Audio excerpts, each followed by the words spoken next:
სუგდიდიდან თბილისში გადმოვინაცვლა და დაუბრუნდეთ საქალაქო სასამართლოს მოწმეების დაკითხვით გაგრძელდა როგორც გითხარით დღეს გიგი უგულავასა და თავდაცვის ყოფილი მინისტრის დავით კეზერაშვილის სასამართლო პროცესი ეგრეთ წოდებული რიყის ტერიტორიისა და ტელეკომპანია იმედის გასხვისების საქმეზე სასამართლო პროცესზე მოწმის სახით ტელეკომპანია იმედის ერთ-ერთი ყოფილი მფლობელი გიორგი კორახაშვილი იკითხებოდა. ბელა ზაქაიძე განაგზობს ახლა პირდაპირ ეთერში საუბარს. ბელა, დასრულდა თუ არა დაკითხვა და რა ინფორმაციაა ახალი? დიახ, ლაშა მოწმე გიორგი კორახაშვილის დაკითხვა დასრულდა. თუ რა ჩვენება მისცა, ამ ჩვენების დეტალებზე ოდნავ მოგვიანებით გეტყვით. მანამდე გიგი უგულავას განცხადების შესახებ უგულავამ განცხადება გააკეთა პარასკევს პროკურატურის შუამდგომლობასთან დაკავშირებით. მან პროკურატურა დაადანაშაულა პროცესის ხელოვნურად ინსპირირებაში, განაცხადა, რომ პროკურატურამ წინასწარ იცოდა თუ ვის უნდა დაწერვოდა შუამდგომლობა, წინასწარ იცოდა სასამართლოში საქმეების განაწილება და ზუსტად იცოდა, რომ შუამდგომლობა უნდა დაწერვოდა მოსამართლე გიორგი გოგინაშვილს, რომელმაც გაასამართლა მისი ქვისლი და მიუსაჯა წინასწარი პატიმრობა.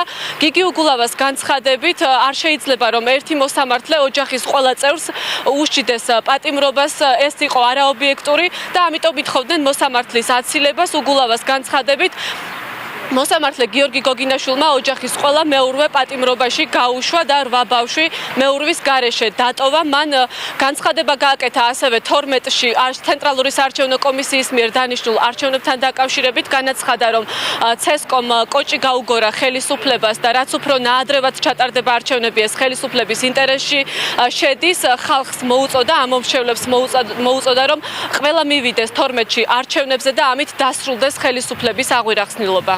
და სამხატვრო ორგანიზაციებს ხოლო შეიცავს მასწავლებელს თბილისის სასამართლოში პროკურორის მიერ შეტანილი შოუს იგდობა მე მინდა ყველა თბილისში ხოლო პროკურორად ისე პასუხი ამ ხელისუფლების აღვირახსნილობაზე იქნება აქტიურობა მოსვლა არჩევნებზე და ოპოზიციის მხარდაჭერა. საქართველოს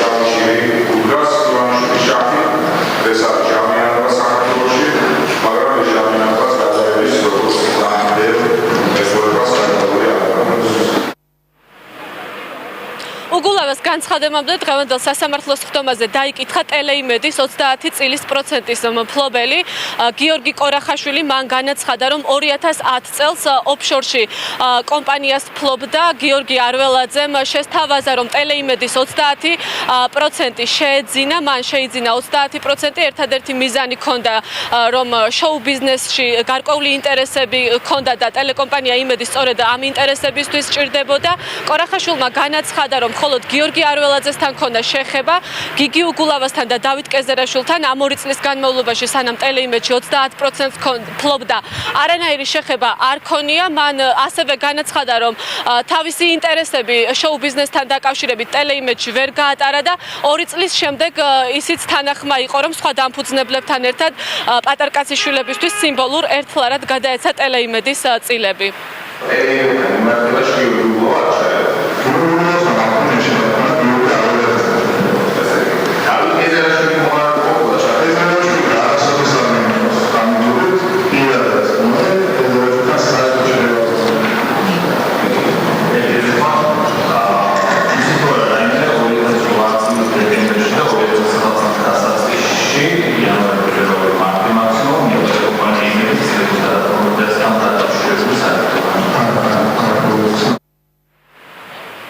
უგულავას დღევანდელ სასამართლო პროცესს ნაციონალური მოძრაობის ლიდერები დავით ბაქრაძე და ასევე პარტიის სხვა ლიდერები ესწრებოდნენ. შემდგომის ხდომა ისევ ბრალდების მოწმეთა დაკითხვით განახლდება. დასაკითხია საქმის მთავარი მოწმე ჯოზეფ კეი. ბელა ზაქაიძე საუბრობდა სასამართლო პროცესის დეტალებზე საქალაქო სასამართლოდან.